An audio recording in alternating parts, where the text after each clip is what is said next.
Hey, what's going on YouTube? Nathan Olson here from yourcharisma.com, helping you create your brand your way. On this channel, we do a lot of social media marketing help as well as Instagram tips. So if you have not already subscribed, please subscribe. Today we're going to be talking about the blockchain technology. We're going to give an oversimplified version so that anyone can understand the advanced technology behind blockchain. Coming up.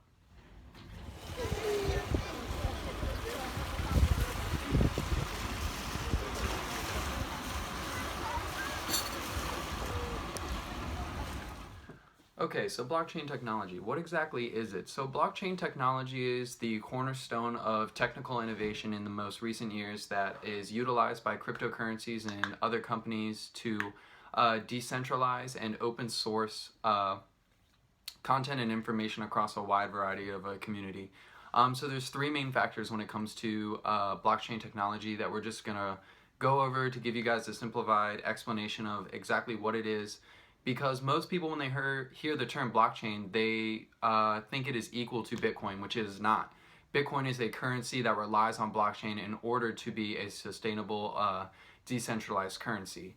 And so the three main factors are going to be decentralization, open source ledger, and miners. So these three factors are what allow blockchain to be what it is today. Decentralized, let's go ahead and dive into that topic.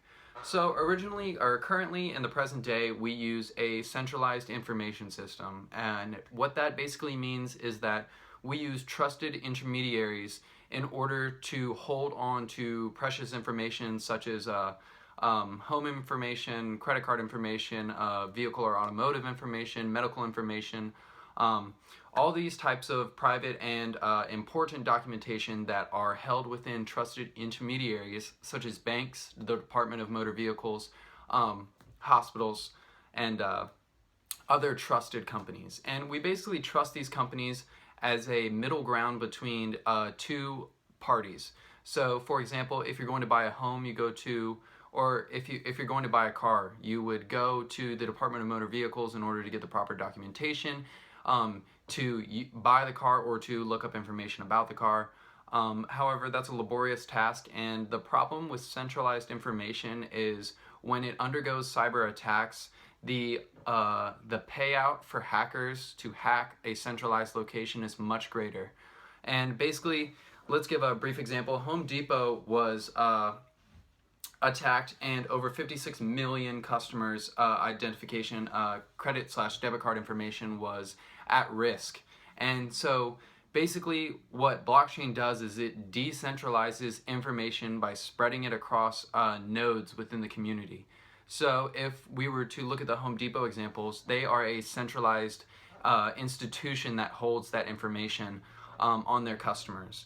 And if they were to implement a decentralized aspect to their information holding, it would be much more difficult and time-consuming for hackers to actually fulfill the full hacking. So, for example, rather than going for one huge payout load, the hacker would have to go to each individual customer and actually hack each one. And the benefit of having a decentralized information system is that not only is the risk mitigated between the entire community as opposed to one singular location, but the ability to react to a type of hacking is actually much more efficient, because not only do the warning systems go off faster, because typically with a centralized location, by the time they've already been hacked, it's too late and they can't stop what is happening from already happening.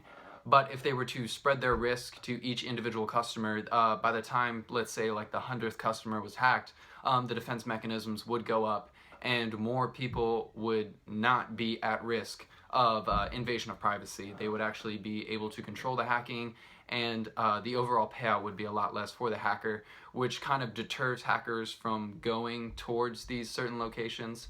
If you're going to hack something and do something super illegal, you would probably want a larger payout than just a couple hundred debit cards. Okay, the second thing is going to be an open source ledger. And in present day with ledgers can contain information that we were talking about previously. It can contain documentation on ID, credit card information, customer history. All information can be put on a ledger and given to these trusted intermediaries. For the example of credit cards, your bank holds on to a lot of transactional history as well as private information about you in one singular location. Let's go with Wells Fargo, for example. The innovation of open source ledger is with decentralized information. If we have an open source ledger, basically what that means is everyone that's in the community has the ability to look up this information with accuracy. And the way that current ledgers run is they are tamperable. People can omit certain claims or data. People can change the data. People can add the data when it's not really there. And all that does is it further puts the buyer or the purchaser in a sense of misinformation or ill information. They are not properly informed, and so when they are making a purchase, they could either be making a huge mistake or they are not getting the full aspect of what they are actually buying. With open source ledger, we are able to spread accurate data across many nodes, and with blockchain, the cool thing about it is it actually runs a consensus algorithm. And what this algorithm does is it goes through and runs consistently through the community to verify that each ledger is accurate. So not only is the information instantaneously available, as opposed to, you would have to go to a bank or a certain location and request this information, which could take a couple hours or even days. So first off, blockchain makes it instantaneous to acquire this type of information, and it's untamperable. Or if it is tampered with, the consensus algorithm actually finds which ledger doesn't match up, and it actually omits that ledger and replaces it with an accurate one. So the information is instantaneous, it's accurate, and it's constantly updated. So typically when you want to add a piece of information to a ledger in present day, you would have to file something or send it to a certain someone before it can actually be approved and added to the ledger. But now with blockchain, you can actually do it instantaneously. And the way new things are added to the ledger is with miners. So basically what miners do, they are special nodes within the community that actually facilitate the addition to ledgers. They are the ones that approve and validate transactions that happen within the community. So what a miner does is they dedicate computing power in order to solve a algorithm or a problem, and they are financially rewarded for solving that problem or being the first to solve that problem. So miners dedicate computing power to accomplish two things. The first thing they have to do is to validate the transaction, and with the use of open source ledger, it is very easy to understand if an account has enough money or it has the proper information to be sending to another individual. The open source is the easy part. That's the part that the mining is not too tough. They're able to quickly validate that transaction or deny that transaction depending on the past account balance or the past open source ledger information. The second thing is they have to find a private key that is generated at random. Sometimes it can be completed through algorithms, or it can actually be mined, and the computing power is where it goes into overdrive to find this specific public key in order to add it to the new ledger, or not the new ledger, but to add the next data block to the ledger. And so each block depends on the previous in order to add it to the ledger, and this type of chain that is created with blocks is where the name blockchain gets its name from. So miners are very, very useful. They are very, the financial payout that is rewarded for mining is what allows the community to consistently create transactions and have them fulfilled within a faster amount of time. So blockchain basically decentralizes information.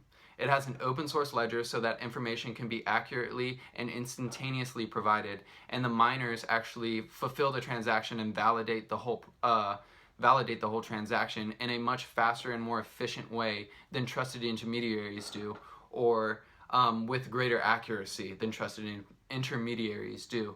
And so with the implementation of blockchain, there are a lot of upsides.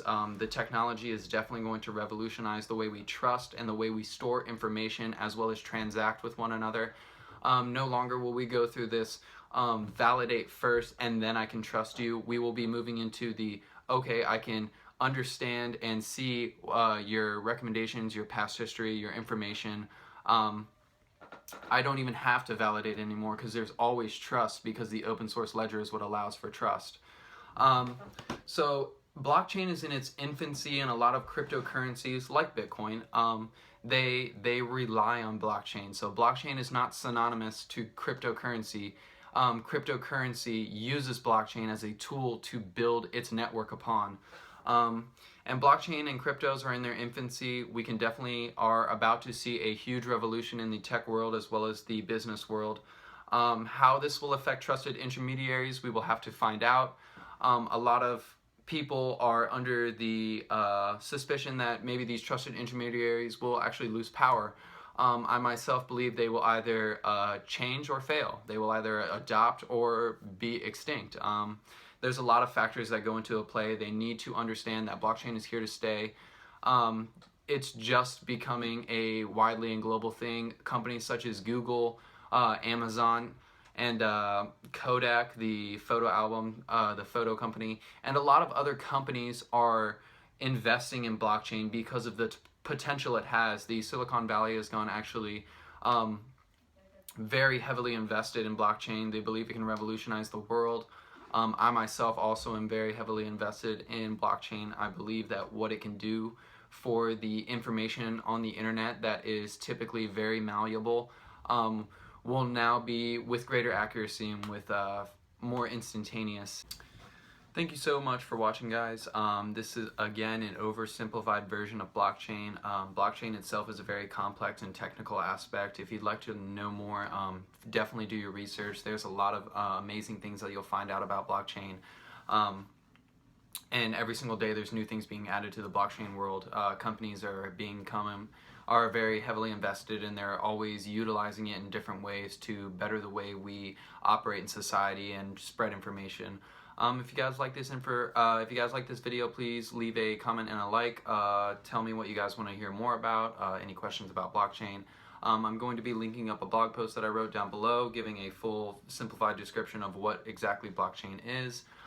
Guys, keep doing your research, keep staying, growing your social medias, and always keep learning every single day. There's a lot of new things that are happening in our world.